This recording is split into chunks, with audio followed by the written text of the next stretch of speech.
স্ট্রিমের যে ছবিগুলি আছে সেগুলো কিন্তু ভালো করছে। আপনার প্রিয়তমা বলেন, দরদ বলেন, আপনার যা এগুলি ছবিগুলো যেগুলি এগুলি কিন্তু ভালো করেছে। তাই যারা নবীন আছে তাদেরকে এগিয়ে আসতে হবে, কারণ এখন হলো মানে এই নবীনদের সময়, জেড জেনারেশন। তাই এই জেড জেনারেশন যে ধরনের ছবি চায়, যে ধরনের কন্টেন্ট চায়, সেই ধরনের কন্টেন্ট আমাদের তৈরি করতে হবে। এবং সেই তৈরি করলে কিন্তু এখন প্ল্যাটফর্ম বেড়েছে। আগে একটা নাটক করতে তৈরি করতে লাগতো 2.5 লক্ষ টাকা। আপনারা জানেন, পরশুদিন আমি একটা নাটক করেছি, সেখানে বাজেট হচ্ছে 25 লক্ষ টাকা।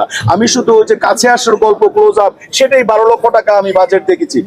এখন যেগুলি ভালো নাটক হচ্ছে প্রত্যেকটার বাজেট 25 লক্ষ টাকার উপরে। তাহলে যেহেতু একটা নাটকে 25 লক্ষ আসছে, একটা সিনেমায় কিন্তু অনেক নিতে পারবে। তাই তাদেরকে এগিয়ে আসতে হবে। এখন কিন্তু এফডিসি কেন্দ্রিক নয়। এফডিসি একসময় কলকাতাও যে যন্ত্রগুলি ছিল না, রক এন্ড রোল সহ সবকিছু, 4C ক্যামেরা তখন বাংলাদেশে ছিল, টেলিকম ক্যামেরা তখন বাংলাদেশ ছিল।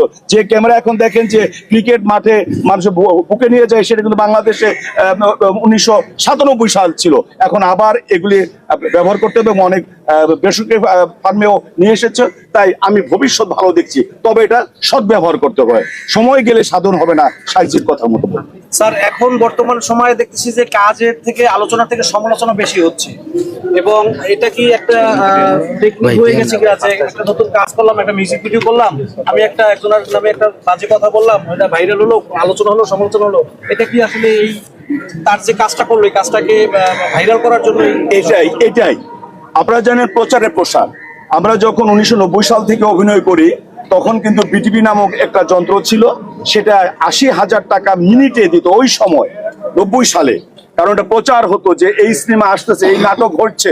এখন কিন্তু আমরা চ্যানেল দেখি না, আমরা শুধু টক শো দেখি আর খবর দেখি। তাই এই যে ভাইরাল করছে, ইচ্ছা করে ভাইরাল হচ্ছে, যে এই যে আপনাদের ইউটিউবের মাধ্যমে, বিভিন্ন প্ল্যাটফর্মের মাধ্যমে কিন্তু মানুষ জানছে দেখেই কিন্তু মানুষ দেখছে। এবং এর জন্য আপনাদেরও কিন্তু ইনকামের সোর্স হয়েছে, সবার ইনকাম। আমি যখন অভিনেতা, আমার সোর্স হয়েছে।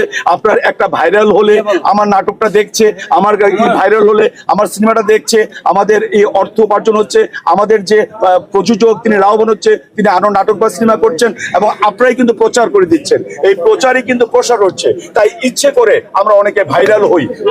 আমি নিজেরটাই বলি, আমি ওই 2,500 নাটক করে 351টা সিনেমা করে যে ভাইরাল হতে পারিনি, যে কোনো একজন আমি নাকি তাতে কি দিতে চেয়েছি এই কথা বলে, ভাই ওটা বলেন না, ওইটা বলে কিন্তু আমাকে এত ভাইরাল করেছে যে টক শোতে আমি সময় দিতে পারি না। আমি একটা আন্তর্জাতিক ব্যক্তিত্ব হয়ে গেছি। তাই ভাইরাল কিন্তু ভালো, ভাইরাল খারাপ না। আর ভাইরাল কখন হয়? নেগেটিভ নিউজ দিয়ে ভাইরাল হয়, নেগেটিভ নিউজ দিয়ে ভাইরাল হয়। এবং অনেকে ভাইরাল, নিচে ভাইরাল হওয়ার জন্য